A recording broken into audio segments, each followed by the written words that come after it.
American University law professor Jamie Raskin was speaking at the Senate Judiciary Committee hearing on the issue of money in politics, and he made a great point that never occurred to me before.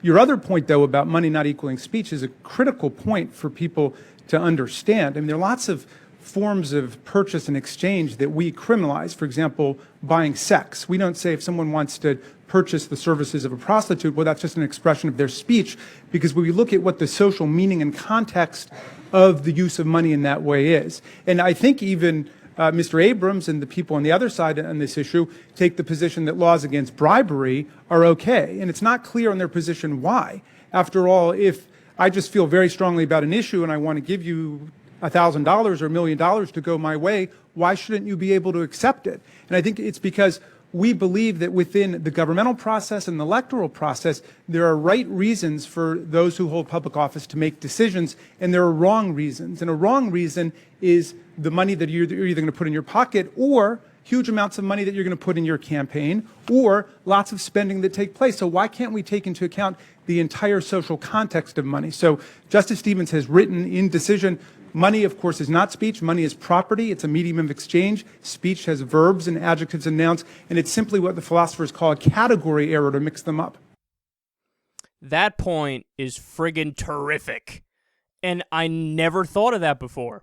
It's true. If money equals speech, which the Supreme Court has said time and time again, well, then you can't ban prostitution, because then you're restricting speech. You're restricting me from giving my money to somebody to have sex with me. You're restricting free speech. You can't ban it. It has to be legal. Jeez, I'm thinking of suing now on that basis. I'm thinking of suing on that basis. If I don't do it, somebody should do it. Because that's totally true. You know, I mean, what's the Supreme Court going to do? You guys, dug your own grave. So now when somebody comes along and says, whoa, if money equals free speech, okay, I want to buy a blowjob. Sorry, you're going to have to let me. It's the Constitution. And I'll even add another thing to that. Gambling. A lot of places in the United States don't allow gambling. But again, if money equals speech, then you telling me I can't take my money and play in a card tournament, or I can't take my money and bet on football, well, you're restricting my speech, because money is speech. Can't do that. Gotta allow me to do it.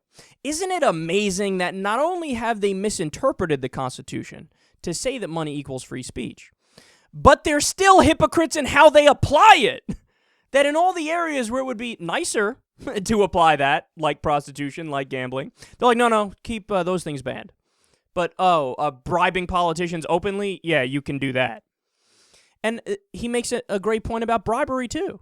He's like, look, everybody, all the members of the Supreme Court and all these politicians who might be against amending the Constitution to clarify this, they would all say that laws against bribery make sense, So wait, campaign contributions is the exact same thing.